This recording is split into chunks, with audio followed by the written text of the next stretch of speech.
They looked at the black man in the courtroom and decided, in less than 3 seconds, that he did not belong. The room itself felt carved out of old power, all polished oak, cold marble, and fluorescent light that flattened every face into something pale and tired. It was just after 9 o'clock on a gray Thursday morning in Richmond, Virginia, and the hearing had not even begun, yet the tension in the air was already thick enough to taste. Lawyers shuffled papers. A clerk adjusted her glasses. 2 deputies stood near the side wall with their hands folded in front of their belts, wearing the kind of expression that said they had long ago stopped seeing individuals and only recognized categories. Then the man in the charcoal suit stepped forward, calm, straight-backed, a sealed folder tucked under one arm, and the atmosphere shifted in a way nobody fully understood. He did not rush. He did not fidget. He moved with the kind of control that came from years of discipline, but that was not what they noticed first. What they noticed first was his skin. Officer Trent Holloway noticed it most of all.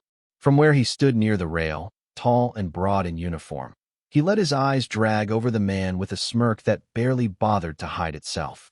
"Hold it right there," he said, not loudly, but loudly enough for the nearest rows to hear. A few heads turned. The man stopped. His expression did not change. "This area is restricted," Trent added, stepping half a pace forward like he was already preparing to remove a problem before it started.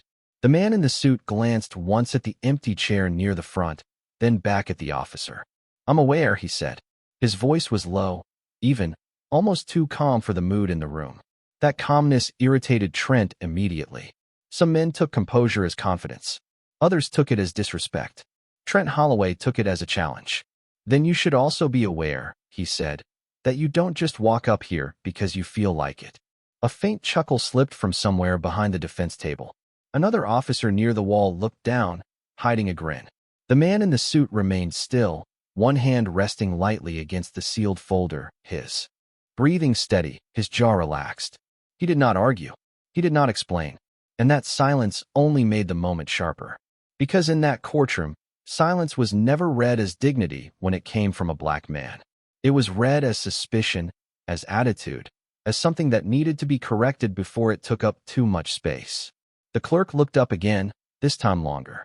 Her eyes dropped to the folder in his hand, then to the silver pin near his cuff, small enough that almost no one else noticed it. She frowned, as if some thought had just brushed past her too quickly to catch. But Trent was already moving. "Sir," he said, the words sounding more like an insult than respect, "step back until someone verifies who you are." The room watched. The judge had not entered yet. The hearing had not started. And somehow, in those first few seconds, the whole courthouse had already revealed exactly what kind of story this was going to be. The man finally lifted his eyes and met Trent's stare fully, not with anger, not with fear, but with a stillness so sharp it almost unsettled the air itself. In another room, that look might have ended the exchange. In this one, it was only the beginning. For a moment, nobody moved. It was as if the courtroom had taken a breath and forgotten how to let it go. Officer Trent Holloway stood with his shoulders squared and his jaw set, convinced that the man in front of him would do what so many others had done before in rooms like this one: lower his eyes, mumble an apology, and retreat before the weight of the badge pressing down on him. But Elias Brooks did not move. The sealed folder remained tucked beneath his arm, his dark suit crisp, his white shirt immaculate, his posture untouched by the tension curling around him like smoke. From the back row, someone shifted in a wooden bench. Near the clerk's desk, papers fluttered beneath the weak push of an air vent that rattled overhead. Outside, rain tapped lightly against the courthouse windows, a soft, steady rhythm that somehow made the silence inside feel even colder. Trent took another step closer. "I am speaking to you," he said, the edge in his voice sharper now, more public, more performative. "You do not stand up here and ignore instructions." Elias turned his head slightly, not enough to signal submission, just enough to acknowledge the voice coming at him. "I heard you," he said. That was all. For words, smooth and level, yet they landed in the room with more force than Trent expected. Because there was something in the way Elias said them, something unhurried, something that suggested he was not confused, not intimidated, and certainly not lost. He sounded like a man who understood exactly where he was. That, more than anything else, made Trent uneasy. The other officers did not miss it.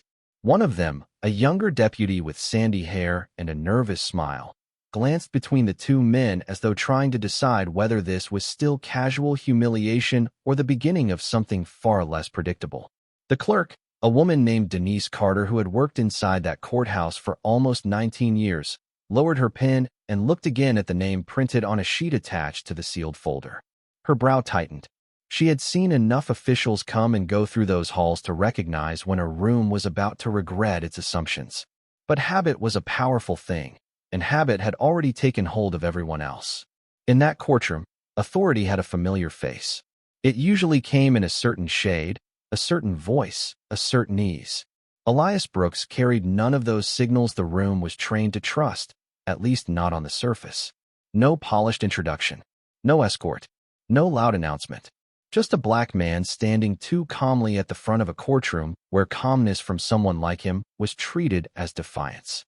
Judge Miriam Cole entered through the side door at that exact moment, black robes sweeping behind her, reading glasses low on her nose as she moved toward the bench. The bailiff called the room to order, and chairs scraped softly as everyone adjusted.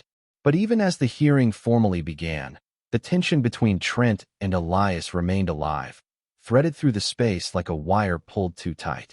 Judge Cole glanced over the room with practiced efficiency until her eyes landed briefly on the man in the charcoal suit. She paused for half a second. It was small, almost invisible, but it was there. Then she looked down at the docket. "We are here on the matter of procedural review and officer conduct," she said, her voice clear and cool.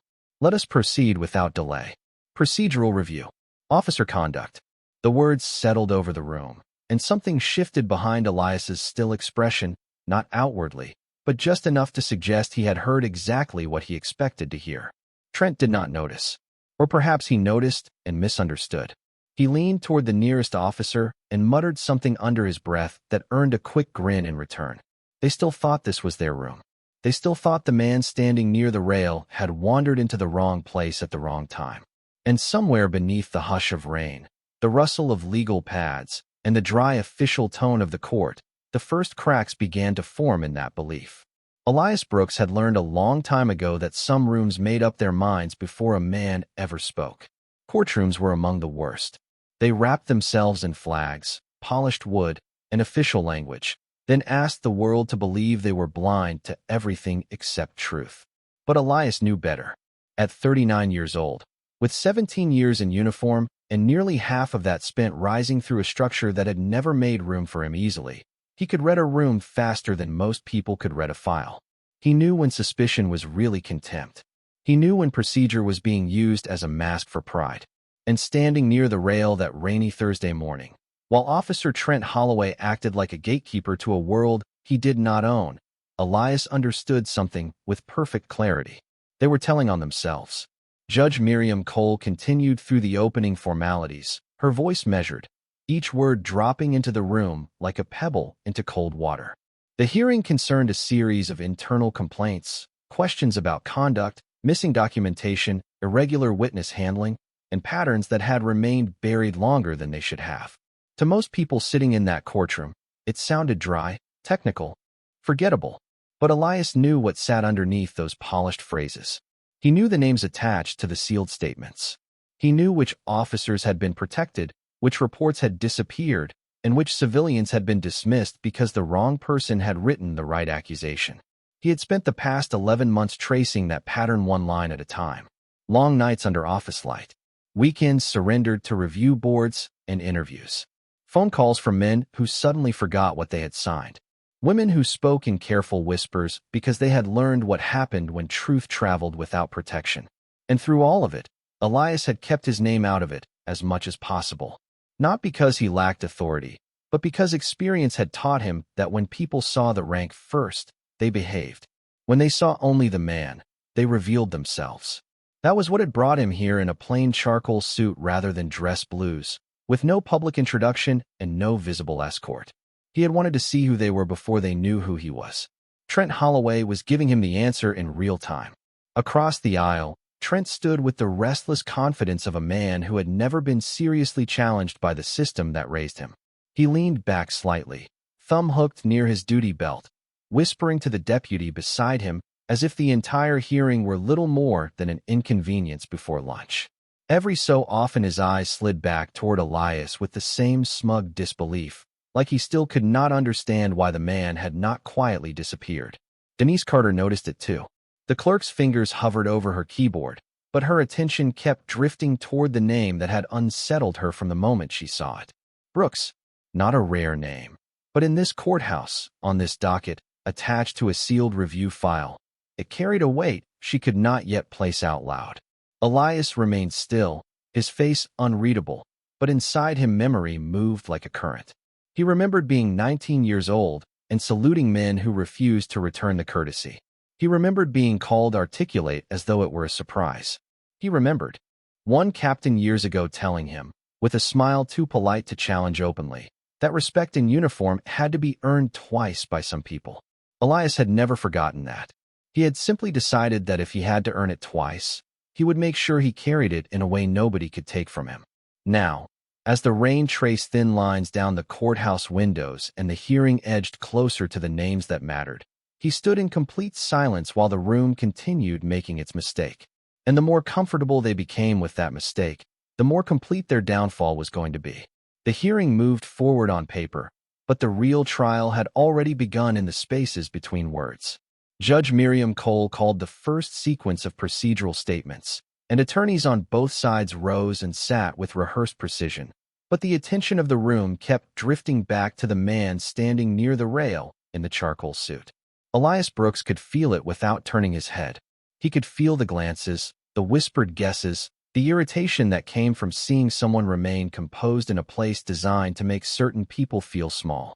Officer Trent Holloway felt it too, and instead of letting the court settle into its formal rhythm, he made the mistake of feeding it. He stepped closer again, enough for the movement to be noticed by the front rows, and lowered his voice only slightly. "You still have not been cleared to stand there," he said. "Do not make this harder than it needs to be." Elias looked at him for 1 second, then shifted his gaze toward the bench as if Trent were nothing more than background noise. It was a simple thing, almost nothing at all, but to a man like Trent it felt like public disrespect. His face tightened. The deputy beside him, the younger one with the nervous smile, straightened uncomfortably and glanced toward Judge Cole, who was still reviewing the docket and had not yet fully clocked the exchange. "Sir," Trent said again, louder this time, "I need you to step back and wait until your name is called, assuming you are even on the list." A few people in the gallery lifted their heads. One attorney froze with a legal pad. Halfway to the table, Denise Carter stopped typing altogether. Elias did not move. Rain streaked the tall courthouse windows in silver lines, and somewhere in the hallway outside, a cart rattled over tile before fading into the distance. Inside that room, every small sound seemed to sharpen the humiliation Trent was trying to create. "You heard the officer," one of the deputies muttered, just loud enough to join in without taking ownership. Elias turned slightly then, not toward the deputies, but toward the clerk's desk. Denise met his eyes for a split second and immediately looked back down at her screen, her pulse rising for reasons she could not yet explain. There was something in his face that unsettled her, not fear, not anger, but certainty. The kind of certainty that did not ask permission from the room. Trent mistook it for stubbornness. "This is a courtroom, not a street corner," he said, with that same thin smile that made the insult sound casual. "There is a process here." Still Elias said nothing. The silence around him deepened until it seemed to expose everyone else instead. Trent's confidence started turning brittle at the edges, and brittle pride was always dangerous in public. He reached toward the sealed folder under Elias's arm, not grabbing, not enough to cause a scene, but enough to signal control, enough to remind the room who he thought held authority. Elias shifted the folder away with one smooth motion, calm and effortless, and for the first time a visible crack passed through Trent Holloway's expression. It was tiny, just a flash, but it was there. He had expected hesitation. He had expected apology.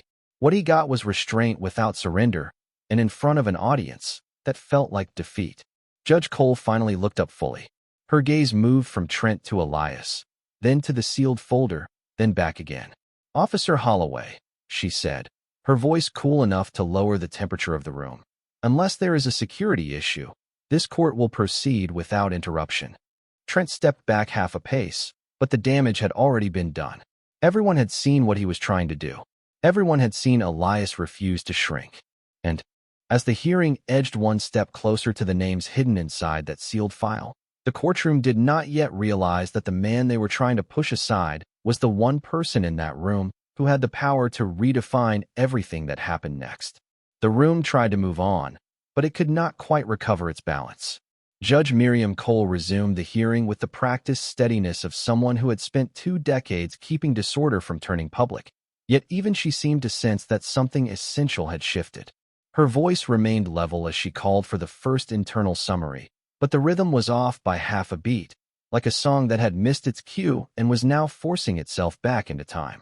Elias Brooks stood exactly where he had been, still holding the sealed folder, still calm, still unreadable.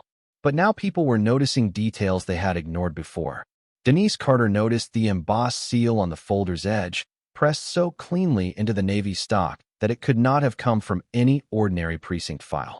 She noticed the signature tab clipped beneath the seal, the kind reserved for high-level review chains. She noticed, too, the way Elias carried it, not like evidence borrowed for a day, but like authority already decided. Her fingers hovered above the keyboard. A strange chill moved along her arms despite the warmth of the courthouse heater kicking softly beneath the bench. Across the room, Assistant District Counsel Daniel Mercer straightened in his chair and narrowed his eyes at the folder as if trying to place a memory. He had seen hundreds of reports in his career, enough to recognize the difference between routine paperwork and something that could upend reputations. He looked again at Elias, then at Judge Cole, then back toward Trent Holloway, whose confidence had begun to curdle into irritation. Trent did not yet understand that the room was starting to slip away from him. He only knew he had not gotten the reaction he wanted, and men like Trent rarely handled that gracefully. He shifted his weight and glanced toward the deputy beside him, looking for reassurance, for a smirk, for anything that would restore the old order. But the deputy did not grin this time. He was watching Elias now with a more careful expression, as if a delayed instinct had finally begun whispering that they might have misread something important. The rain outside thickened, tapping harder against the windows in uneven bursts. Somewhere in the rear of the gallery, a woman cleared her throat and then fell silent again. Judge Cole requested the first complaint file to be entered into discussion, and an officer at the side table reached for a manila packet with the distracted confidence of someone who assumed all documents in the room belonged to a system he understood. Then he glanced at Elias's sealed file and stopped. It was only for a moment, but the hesitation was enough. Daniel Mercer caught it. Denise caught it. Even Judge Cole's eyes lifted again, briefly, thoughtfully. Elias said nothing. That was the part that unsettled them most. He did not press. He did not correct. He did not demand recognition. He let the silence do the work for him, because silence had a way of exposing people who only felt powerful when someone else flinched. Trent finally spoke again, but the room no longer received his voice the same way. "Your Honor," he said, too quickly. "This individual still has not identified himself for the record." The words sounded procedural. On the surface, they might even have passed as reasonable. But underneath them sat the same hunger to put Elias back in a smaller place. Judge Cole looked at Trent for a fraction longer than before. "And yet," she said evenly, "he appears to be exactly where he intends to be." It was not a defense, not openly, but it landed like one. A few heads turned. Trent's face changed by degrees. Confusion first, then offense, then the first thin line of unease. Denise swallowed and looked back at her screen, where the docket number attached to the hearing had just cross-matched with a restricted oversight code she had not noticed earlier. Her breath caught. She clicked once, then again, and the same result appeared. Restricted review. Command-level authorization. Her eyes lifted slowly toward Elias Brooks, and this time when she looked at him, she no longer saw a man waiting to be admitted into the process. She saw a man who might have arrived to judge it. Denise Carter kept her face still, but her heartbeat had changed. The restricted oversight code on her screen stared back at her in hard black letters, plain and undeniable, and with it came the kind of realization that does not arrive all at once, but in waves. First confusion, then recognition, then that cold, sinking awareness that the room had already gone too far. She glanced toward Judge Miriam Cole, wondering if the judge had seen it too, but the bench remained unreadable, composed behind years of courtroom discipline. Only the smallest shift in Judge Cole's posture suggested that she was beginning to understand the shape of what stood before her. Elias Brooks remained motionless, and in that stillness there was something almost unnerving. He was not waiting to be rescued. He was not hoping the room would suddenly discover fairness on its own. He was letting it continue, letting every assumption ripen, letting every misplaced smile, every dismissive glance, every smug interruption become part of a record that extended far beyond this courthouse and this rainy morning in Richmond. That had always been the hardest lesson of Elias's career. Not how to stand tall, not how to lead, not even how to hold authority without letting it poison him. The hardest lesson had been learning when to speak and when to let people reveal themselves first. He had learned that in hallways lined with medals and polite prejudice. He had learned it in briefing rooms where junior men repeated his ideas more loudly and received the credit. He had learned it from commanders who shook his hand in public, then warned him in private not to make anyone uncomfortable by pointing out what everyone could already see. At 24, he had thought excellence would protect him. At 39, he knew excellence only made some people more determined to deny what it proved. That was why he had stopped believing in first impressions years ago. First impressions were usually confessions in disguise. And what this courtroom had confessed in the past 10 minutes was more valuable than any prepared statement could have been. Trent Holloway, meanwhile, was starting to feel the room tilt beneath him without understanding why. He looked from Judge Cole to Denise, then toward Daniel Mercer, searching for the easy rhythm that had been there before, the unspoken support that usually followed a man like him when he pushed too far and called it procedure. But Mercer was no longer looking at him with casual approval. The prosecutor's face had sharpened into quiet concern, his fingers motionless on the edge of his notes. He had seen oversight cases before. He knew what command-level review could mean, and he also knew what it meant when the subject of that review stood in silence, while local officers embarrassed themselves in public. Trent laughed once under his breath, but the sound was dry and lonely. "This is getting ridiculous," he muttered, more to himself than anyone else. Yet even that low complaint seemed to vanish in the air before it found an ally. Outside, a passing siren wailed faintly and then disappeared into the wet city streets. Inside, the fluorescent lights hummed over polished wood and stone, turning the whole room pale and exposed. Judge Cole requested clarification on the sequence of review documents, and Denise's hands hesitated above the keyboard before she answered. "Your Honor," she said carefully, "there appears to be a command authorization attached to the sealed file." The words entered the room like a draft under a locked door. Nobody reacted at first. Then Daniel Mercer sat up straighter. The younger deputy near Trent blinked. Judge Cole's eyes lifted fully. Trent's expression stalled. Command authorization. The phrase did not explain everything, but it changed everything. Elias lowered his gaze for just a moment, almost as if he were remembering all the other rooms that had looked at him and seen only what they wanted to see. The academy instructor who once asked whether he was sure he wanted leadership. The suburban patrol captain who praised his restraint after letting a white officer speak over him for 15 minutes straight. The review board in Norfolk that had smiled through his testimony and only listened once a senior white. Colonel repeated it back in different words. He remembered each of those moments not as wounds, but as education. Rooms like this did not need to be forced into honesty. They only needed enough rope to reveal where their instincts led. And now, as the rain pressed harder against the courthouse glass and the courtroom sat suspended between pride and dawning fear, Elias Brooks knew the moment they had all been walking toward was no longer far away. The words command authorization did not echo loudly, but they did something far more powerful. They rearranged the air. In an instant, the courtroom no longer felt like a place where one officer could casually humiliate a stranger and expect the room to follow his lead. It felt like a room that had just discovered it had been watched the entire time. Judge Miriam Cole set her pen down with deliberate care. Daniel Mercer no longer pretended to review his notes. Even the younger deputy beside Trent Holloway had gone still, as if some buried instinct was now warning him that the man in the charcoal suit was not standing at the edge of the process. He was standing above it. Trent tried to recover first. Men like him always did. Pride was often fastest right before panic. He cleared his throat and forced a short laugh that landed nowhere.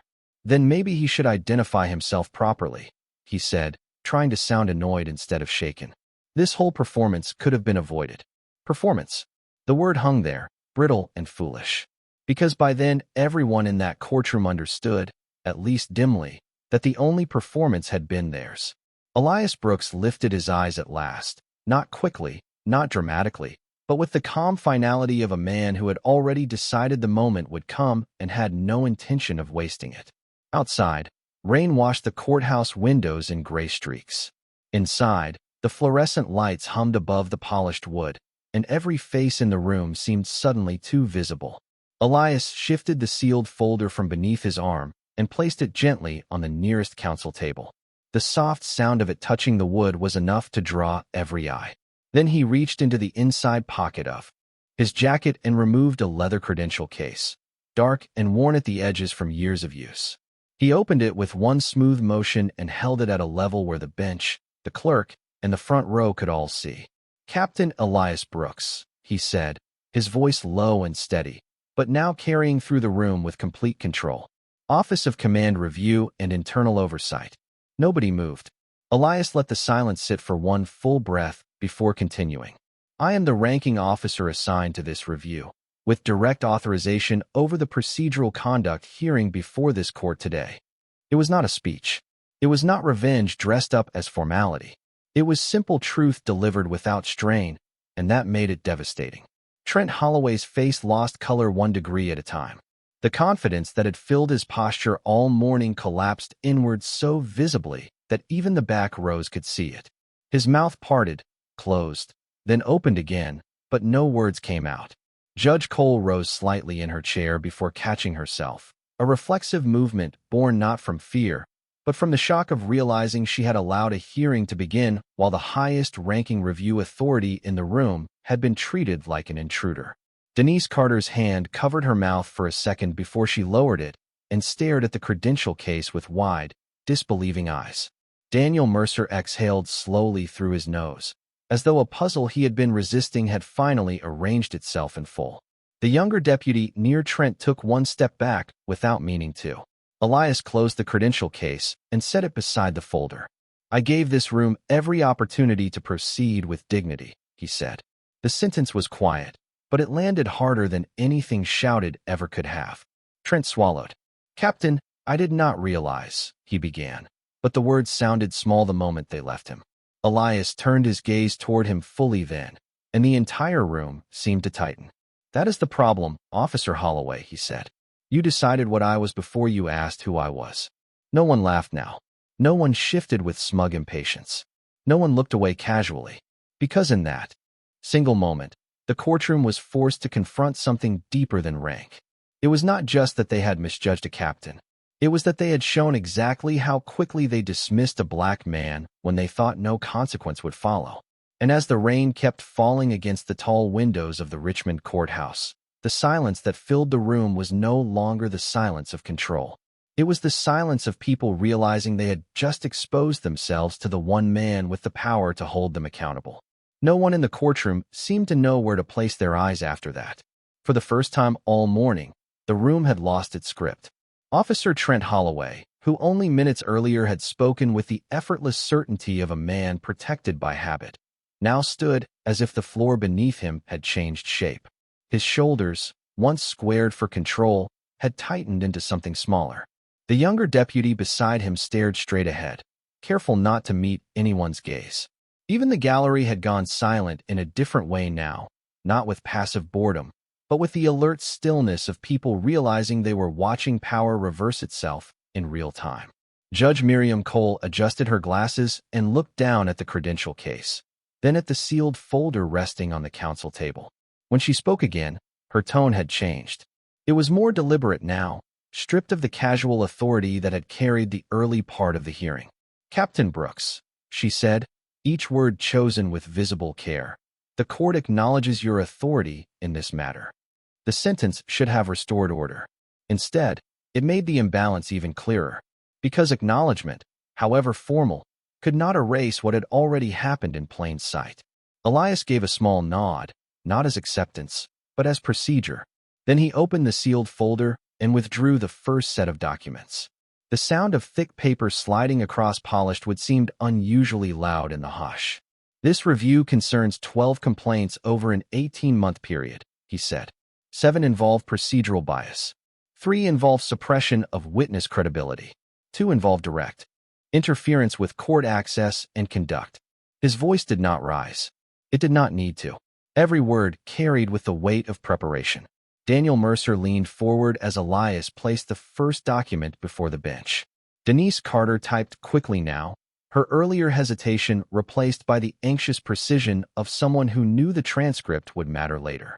Trent swallowed hard. The phrase direct interference with court access seemed to hang closest to him. Elias turned one page, then another. This morning's conduct, he continued, has already been added to the record as a live demonstration of the pattern under review. That landed harder than any accusation could have. Trent's head lifted sharply. Captain, with respect, there has to be some misunderstanding, he said. But even he could hear how weak it sounded. Respect had arrived late, and everyone in the room knew it. Elias met his eyes only briefly. There is no misunderstanding, he said. There is only documented behavior. Judge Cole's expression hardened, though whether at Trent, at herself, or at the room as a whole, no one could tell. She requested the exhibits be marked immediately. One by one, the papers moved forward. Incident logs, internal memos, time-stamped access notes, cross-referenced complaints that had once seemed isolated now sat side by side, forming a pattern too clear to dismiss. Elias did not rush. He walked the room through each point with the patience of a man who had learned long ago that truth did not need drama when the facts were strong enough. With every page, the mood shifted further. The deputies who had smirked earlier now stood rigid and pale. The gallery leaned in. Mercer stopped pretending neutrality and began following the exhibits with intense focus. Denise's eyes widened when she saw 2 familiar names repeated across separate files, both tied to dismissed civilian statements and questionable gatekeeping at prior hearings. Trent noticed that too. His face changed again, this time from shock to the first unmistakable trace of fear. Because the case was no longer about one bad moment in a courtroom. It was about a pattern, and patterns were harder to excuse. Elias placed the final page on the table and let the silence settle. Rain continued to tap against the courthouse windows, steady and cold, as if the city itself were listening. A courtroom is supposed to be where dignity survives first impressions, he said, not where prejudice hides behind procedure. No one answered. There was nothing left to say that would not sound hollow. In less than an hour, the men who had relied on the room to back them had watched that room turn into a witness against them. And standing there in the same charcoal suit, calm as ever, Elias Brooks did not look triumphant. He looked exactly what he had been from the moment he walked in. Prepared. Judge Miriam Cole did not call for a recess. She did not soften the moment with empty formality or try to bury what had just happened under the language of administrative caution. Instead, she sat very still, both hands resting on the bench, and let the truth settle into the wood, the walls, the people, and the record. It was the kind of stillness that only comes when a room understands it has crossed a line that cannot be uncrossed. The rain outside had eased into a fine, steady mist, leaving pale streaks across the courthouse windows and turning the morning light into a muted gray wash over the marble floor. Inside, nobody seemed eager to move. Nobody wanted to be the first to break the silence, because silence had become evidence now. Elias Brooks stood beside the counsel table with the folder open before him, his posture unchanged, his expression composed, his authority no longer hidden and no longer deniable. There was no pride in his face, no hunger for humiliation in return. That was what made his presence so heavy. He was not enjoying their discomfort. He was simply refusing to carry it for them anymore. Judge Cole looked first at the exhibits, then at Officer Trent Holloway, then at the deputies along the wall, and finally back to Elias. This court finds sufficient cause to refer the documented conduct for immediate disciplinary review and formal administrative action, she said. Her voice was calm, but every syllable landed with unmistakable weight. The record will reflect not only the prior complaints, but the conduct witnessed in this courtroom today. Trent's eyes dropped. It was a small motion, almost invisible, yet it said more than any apology he could have offered. For the first time that morning, he looked like a man forced to see himself without the protection of the room. The younger deputy beside him stood motionless, face pale, shoulders stiff, saying nothing. Daniel Mercer closed his notebook slowly, no longer the detached attorney observing a routine hearing, but a man who had just watched a system reveal itself through its own reflexes. Denise Carter finished the final line of the transcript and let out a breath she had been holding for what felt like an hour. The room had not merely witnessed a reversal. It had witnessed a reckoning built not on outrage, not on spectacle, but on patience, evidence, and dignity. Elias gathered the top pages of the file and aligned them with careful hands. Then he looked toward Trent Holloway, not with hatred, not even with triumph, but with the kind of direct clarity that left no place to hide. "The badge was never the problem," he said quietly. "The problem was believing it made you more human than the person standing in front of you." No one answered. The sentence moved through the courtroom and settled there like something permanent. Judge Cole lowered her eyes for a moment, as if the words belonged to everyone in the room, not just the officer who needed them most. Outside, a distant church bell marked the half-hour. People in the gallery shifted softly, the tension in their faces transformed into something more reflective, more sober. They had come expecting procedure. They had watched prejudice mistake itself for authority, and they had watched truth answer back without raising its voice. Elias closed the folder, slipped the credential case back into his jacket, and turned toward the aisle. No one tried to stop him now. No one questioned where he belonged. The deputies stepped aside before he reached them, not because he demanded it, but because the room had finally learned what it should have known from the beginning. As he walked toward the courthouse doors, his footsteps were steady, against the polished floor, and behind him the silence felt different than before. It was no longer the silence of people ignoring what was wrong. It was the silence that comes after a hard truth has been spoken plainly and cannot be unsaid. And long after Elias Brooks disappeared into the gray Virginia morning, the words he left behind remained in that courtroom like an echo carved into the walls. They had respected the rank only after they failed to respect the man.